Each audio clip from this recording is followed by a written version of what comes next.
প্রত্যেক বছর রথযাত্রার আগে ভগবান জগন্নাথ দেব, সুভদ্রা এবং বলরাম ঠাকুরকে স্নান করানো হয়। এই স্নান যাত্রা অনুষ্ঠিত হয় রথের ঠিক 15 দিন আগে। এটি একটি বিশেষ দিন। এই স্নান যাত্রার দিন 108টি কলসে করে জল আনা হয় এবং এই 3 বিগ্রহকে স্নান করিয়ে জগন্নাথ দেব গজবেশে তার ভক্তদের দর্শন দেন। তাই এই স্নান যাত্রা দেখে চলে গেছিলাম শ্রীক্ষেত্র পুরীতে। সেইটাই আজকের এই ব্লগে তুলে ধরবো। তাই ভিডিওটিকে দেখার অনুরোধ রইল। ভালো লাগলে চ্যানেলটিকে লাইক এবং সাবস্ক্রাইব করার অনুরোধ রইল।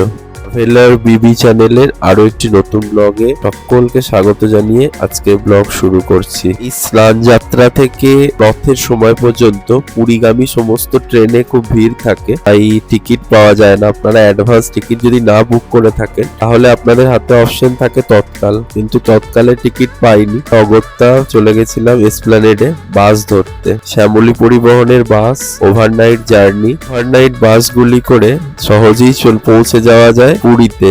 নির্ধারিত সময় আমাদের বাস ছেড়ে দিয়েছে ভেজা কলকাতা শহরের এসপ্ল্যানেড বাস স্ট্যান্ড। সন্ধ্যের সময় এক মায়াবী পরিবেশ। আমরা এসে পৌঁছে গেছি আমাদের বাসের সামনে। এই শ্যামলী পরিবহনের বাসগুলো স্লিপার এবং সিটিং দুরকমই অ্যারেঞ্জমেন্ট থাকে, তো মোটামুটি 1500-1600 টাকা লাগে এই সময়। আর একটু আগে যদি বুক করেন বা অন্য সময় যান তাহলে একটু কমে হতে পারে। আপনারা যদি প্ল্যান করেন তো অ্যাডভান্স বুকিং করে নিতে পারেন। বাসের বাইরে থেকে রাতের কলকাতাকে খুব মায়াবী লাগছিল। তো এই বাস চলতে চলতে কিছু গুরুত্বপূর্ণ ইনফরমেশন আপনাদের দিয়ে দিই। এই বাসে সিটিং অ্যারেঞ্জমেন্টে যেটা থাকে সেটা বাসটার ডান দিকে 2টো সিট থাকে এবং বাঁ দিকে একটি। এর উপরে থাকে স্লিপার সিট গুলো, অর্থাৎ সেখানে 2 জন শুতে পারে, 1 জন করে শুতে পারে। এবং এই সাইডে এই বাসগুলো আপনারা বুক করতে পারেন।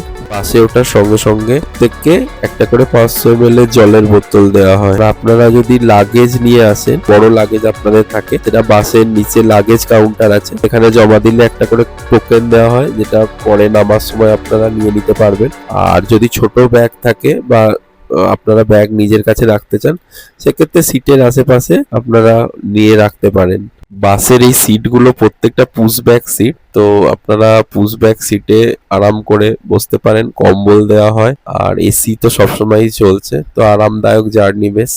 তো আপনারা ঘুমিয়ে গেলে পরদিন সকালে পুরীতে পৌঁছাবেন। তো মাঝে মাঝে যখন ঘুম ভাঙছিল, বাইরে জানলা দিয়ে দেখা যাচ্ছিল রাত্রের পরিবেশ, হাইওয়ে দিয়ে বাস চলছে, বেশ নস্টালজিক লাগছিল। আপনারা একবার অবশ্যই এই বাস যাত্রা করবেন এবং আপনাদের অভিজ্ঞতা আমার সঙ্গে শেয়ার করতে ভুলবেন না। ছাড়ার মোটামুটি ঘন্টা 1.5-এর মধ্যেই ধাবা, সেখানে রাত্রের ডিনারের জন্য দাঁড়ানো হয়। এখানে 15 মিনিট মতো বাস দাঁড়ায় এবং আপনারা আপনাদের ডিনার কমপ্লিট করতে পারেন। আমরা নিয়েছিলাম রুটি তড়কা। খাবার মোটামুটি ভালো এবং দাম একটু হাই এন্ড এর দিকেই, তবু এটাই অপশন। এবং আপনারা যদি রাতে ডিনার না নিয়ে আসেন তাহলে ডিনার এখান থেকে করে নিতে পারবেন। একদম ভোরবেলায় ঘুম ভাঙলো, দেখলাম বাস পৌঁছে গেছে ভুবনেশ্বরে। আর এই বাসে আপনারা ভুবনেশ্বর, কটক বা মাঝের কোনো জায়গা থেকে নামতে পারেন এবং সেগুলো অ্যানাউন্স করা হয়, কোনো অসুবিধা নেই। আপনারা নিজেদের মতো অ্যালার্ম দিয়ে রাখতে পারবেন, কিন্তু বাস থেকে অ্যানাউন্স করা হয়। তো সেখানে যাত্রীরা নেমে যেতে লাগলো।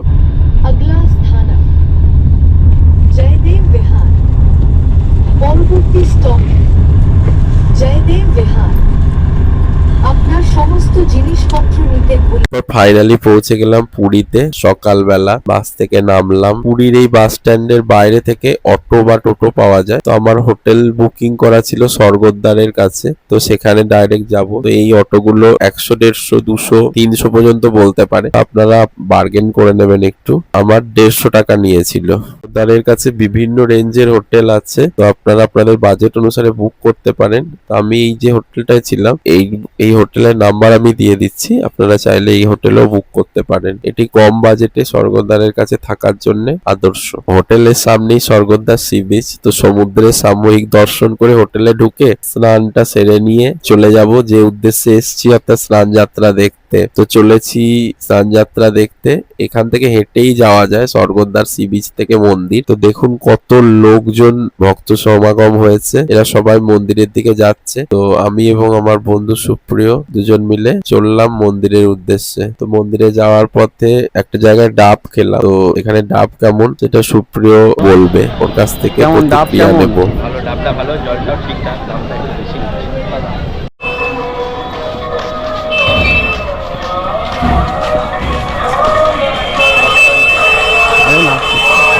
হচ্ছে স্বর্গদ্বার যাওয়ার পথে, স্বর্গদ্বার থেকে মন্দির যাওয়ার পথে।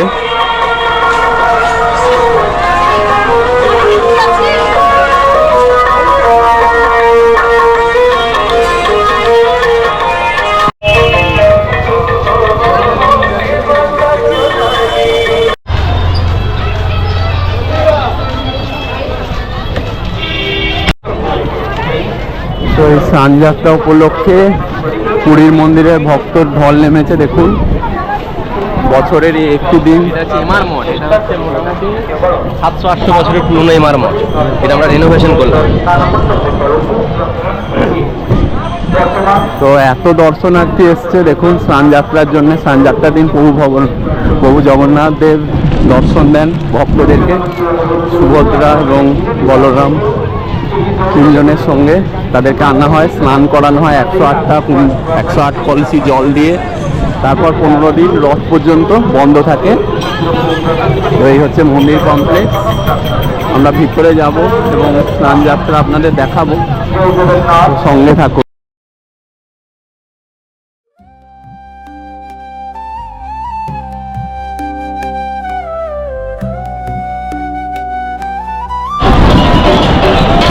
তো এখন মন্দিরের সামনে চলে এসেছি এবং স্নানযাত্রা অনুষ্ঠিত হতে চলেছে কিছুক্ষণের মধ্যে। তো স্নানযাত্রায় কত দর্শনার্থী এসছে আপনারা দেখতেই পাচ্ছেন। আমি একটি বিশেষ জায়গা পেয়েছিলাম দেখার জন্য সৌভাগ্যক্রমে। তো সেই জায়গায় থেকে দেখতে দেখতে এই স্নানযাত্রা যে মাহাত্ম্য সেটা একটু শুনে নিই। তো ভারতের পূর্ব উপকূলে বঙ্গোপসাগরের তীরে দাঁড়িয়ে আছে এই প্রাচীন শহর পুরী। 1000 বছরের ইতিহাস, অগণিত ভক্তের বিশ্বাস এবং এক অনন্ত ঐতিহ্যের নাম এই শ্রীক্ষেত্র পুরী। আর এই পবিত্র ভূমিতেই প্রতি বছর অনুষ্ঠিত হয় জগন্নাথ সংস্কৃতির অন্যতম মহিমান্বিত উৎসব শ্রী জগন্নাথ দেবের স্নানযাত্রা।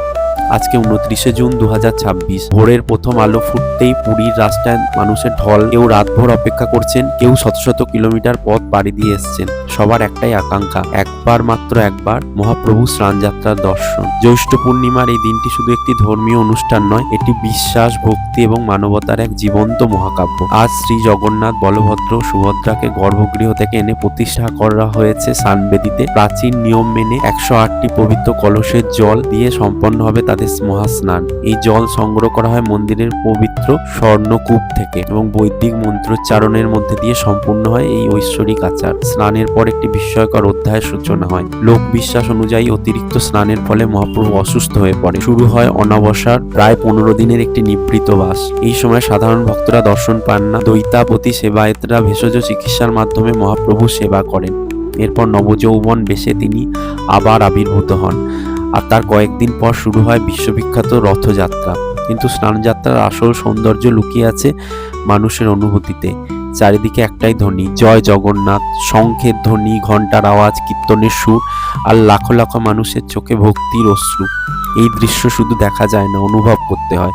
এই জনসমুদ্রের মাঝখানে দাঁড়িয়ে উপলব্ধি করা যায় জগন্নাথ দেব কেবল একটি দেবতার নাম নন, তিনি সমতার প্রতীক। তার দরবারে জাত, ধর্ম, ভাষা কিংবা দেশের কোনো বিভেদ নেই। তাই তাকে বলা হয় জগতের নাথ, তিনি জগন্নাথ। এই যাত্রায় আমিও ছিলাম এক সাধারণ দর্শনার্থী। ক্যামেরায় বন্দি করেছি কিছু মুহূর্ত। সেই আধ্যাত্মিক আবেগ, সেই কম্পন, সেই বিশ্বাস কোনো লেন্স পুরোপুরি ধারণ করতে পারে না। হয়তো এটাই পুরীর সবচেয়ে বড় আকর্ষণ। এখানে মানুষ শুধু দর্শন করতে আসে না, ফিরে যায় এক নতুন অনুভূতি নিয়ে। যদি কখনো সুযোগ পান, জীবনে অন্তত একবার স্নানযাত্রার সময় পুরীতে আসুন। হয়তো আপনি অনুভব করবেন কেন যুগের পর যুগ কোটি কোটি মানুষ এই মহোৎসবের টানে ছুটে আসেন। আমি ট্রাভেলার বিপ্লব ব্যানার্জি। আপনাদের জন্য ভারতের ঐতিহ্য, ইতিহাস এবং ভ্রমণের অজানা গল্প তুলে ধরতে আমি নিয়মিত এমন ভিডিও নিয়ে আসি। ভিডিওটি ভালো লাগলে একটি লাইক দিন, চ্যানেলটি সাবস্ক্রাইব করুন এবং কমেন্টে লিখুন জয় জগন্নাথ।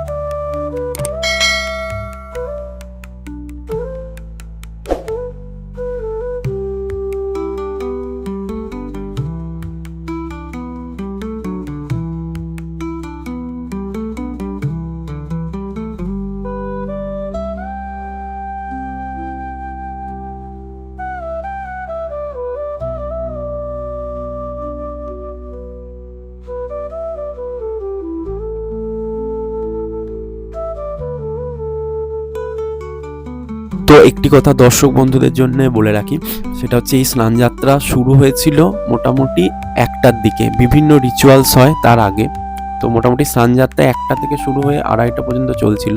এরপর প্রভুকে গজবেশ ধারণ করানো হবে। তো আমি এই অংশে যতগুলো ক্লিপ নিতে পেরেছি সবগুলোই আপনাদের জন্য তুলে ধরলাম, কোনোটাই পার্ট স্কিপ করিনি। তো আপনারা চাইলে এই অংশটা স্কিপ করতে পারেন, এবং তবে আমি বলবো প্রত্যেকটা অংশ দেখুন। বিভিন্ন রিচুয়ালসগুলোকে আমি তুলে ধরার চেষ্টা করেছি। নিচের রথও তৈরি হচ্ছিল, আর 15 দিন পরেই রথ, সেই রথগুলো কিভাবে তৈরি হয় সেটাও কিছু কিছু অংশে দেখিয়েছি আমি। তো এই স্নানযাত্রা সমাপ্ত হলে ডিজিটাল ডিসপ্লেতে দেখানো হয় স্নানযাত্রা সমাপ্ত হয়েছে। এরপরে প্রভু গজবেশ ধারণ করে, সেই গজবেশের কাহিনী নিয়ে পরবর্তী অংশে আসছি। আর এই অংশটি দেখার জন্য সকলকে ধন্যবাদ।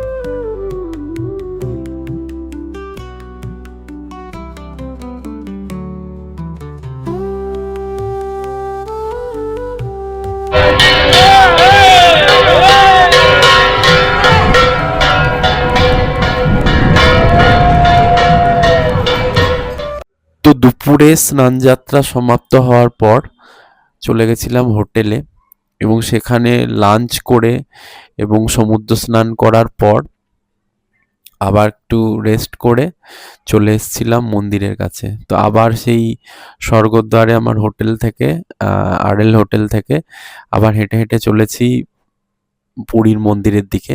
তো এটা দেখুন সন্ধ্যাবেলার দৃশ্য, এখনো অগণিত ভক্ত আসছে যাচ্ছে। তো এই সময় পুরীতে মানুষের ঢল নামে, সেটা আমি আগেই বলেছি ভক্তদের। তো কিছু ভক্ত দর্শন করে আবার স্বর্গদ্বার সি বিচের দিকে আসছে, আমরা উল্টো দিকে যাচ্ছি। স্বর্গদ্বার সি বিচ থেকে আবার পুরীর মন্দিরের দিকে যাচ্ছি। দেখুন অনেকে ব্যাগ ট্যাগ নিয়েও যাচ্ছে, অর্থাৎ অনেক দর্শনার্থী এখানে মন্দিরের সামনেই রাত্রেও থেকে যায়, সারা রাত অপেক্ষা করে। তো এই হচ্ছে মানুষের ভক্তি, এবং এই ভক্তি পথ দেখায়। তো এবারে পৌঁছে গেছি দেখুন পুরীর মন্দিরের সামনে। অসম্ভব সুন্দর আলোকসজ্জা এবং প্রচুর সিকিউরিটি দেওয়া আছে।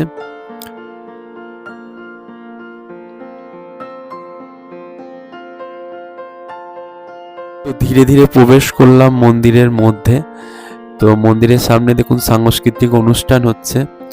তো এইটি যেহেতু একটি বিশেষ জগন্নাথ সংস্কৃতির অংশ, এখানে কিছু লোকাল প্রোগ্রাম হচ্ছিল, সেটি আমি কিছুটা ক্যামেরা বন্দি করেছি এই পার্ট পোর্শনে। এরপর দেখুন মন্দিরকে অসম্ভব সুন্দর লাইটে সাজানো হয়েছে। তো সেই দৃশ্য তুলে ধরছি এখন। আর এই সময় আরতি হচ্ছিল, আর অসংখ্য ভক্ত, এই সমস্ত ভক্ত এখন দর্শন করছেন গজবেশের শ্রী জগন্নাথ দেবকে, যা বছরের এই একটি বিশেষ দিনেই পাওয়া যায়।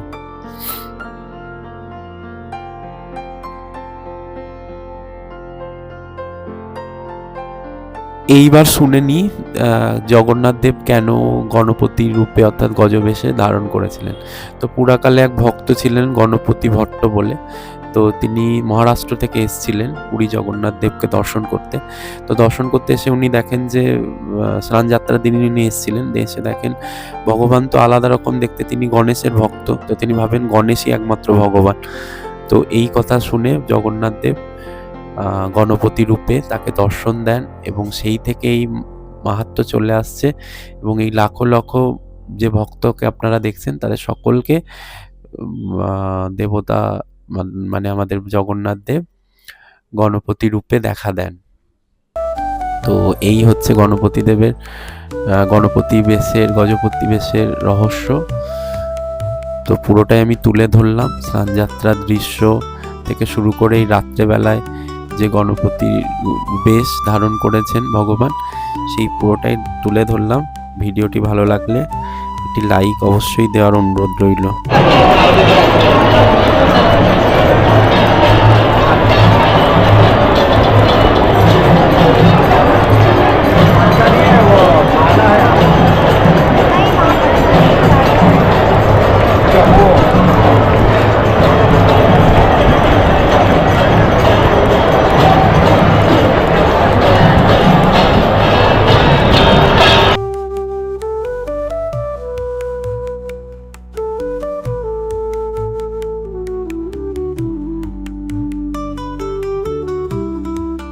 এইভাবে ট্রাভেলার বিবির এই চ্যানেলের এই পর্বে আমি তুলে ধরলাম জগন্নাথ দেবের স্নানযাত্রার পবিত্র ব্লগটি কেমন লাগলো জানাতে ভুলবেন না কমেন্ট করে।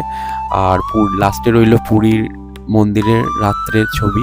এই পতাকা উঠছে, পুরীর মন্দিরের যে পবিত্র পতাকা, সেটা পরবর্তী একটি ব্লগে দেখা হবে। পুরী রিলেটেডই ব্লগ আসবে। তো সবাইকে ধন্যবাদ ভিডিওটি দেখার জন্য।